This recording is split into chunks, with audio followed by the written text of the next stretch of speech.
又到了东北猫东家家户户包粘豆包的时候了。我们5姐妹包了7个小时，1800个，又完成了一个大活。提前泡发了1周多的粘米面子，昨天水磨子磨完，扣1晚上，揣点热水，揉软一点的就可以包豆包了。棚子里冻1晚上，提前转好的芸豆馅儿，老爷们整理好家伙事儿，就得帮我们端豆馅子了。外边由李老四负责，我们姐妹几个就管包的事儿。揪1块面子，摁个坑，拿一个豆馅儿放里头，皮儿包的均匀点，不大不小，尽量团圆圆光滑。70后、80后的我们都会，因为从小就和妈妈包豆包。那个年代条件不好，我们冬天吃豆包的时间很多，给大姨家、老舅家一送就是1面袋的。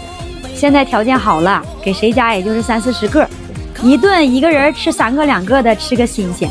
但现在我们依然喜欢吃粘豆包，它就像一把钥匙，每次一包就能打开记忆的闸门。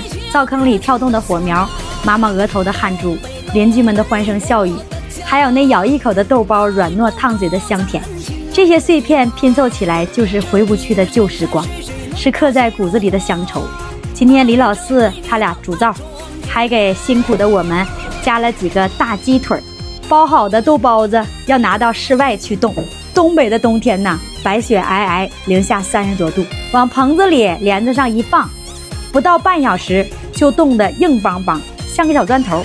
不信你们快看呢，我刚端回来的红豆馅冻成一大坨，老爷们使劲得把它们分离。其实我们家每年也吃不了多少豆包，包这么多就是要给市里头亲戚朋友们还有远方的亲戚们邮寄走。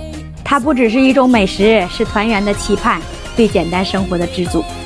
红烧肉炖土豆干出锅，姐妹们辛苦了，赶紧的各就各位啊，来吃饭。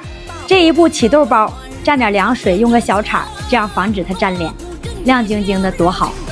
没等我说呢，二姐呀，你小心点儿，别烫着嘴，人家都把豆包子吃到嘴了。慢点的，鸡腿才出锅，这鸡腿也太大个了，一个人根本吃不完呢，分分吧，带滋味的可真香。姐妹们别装假，活不少干，饭也要不少吃。我二姐爱吃皮儿，弟媳妇爱吃鸡肉，玲姐呢专挑土豆干吃。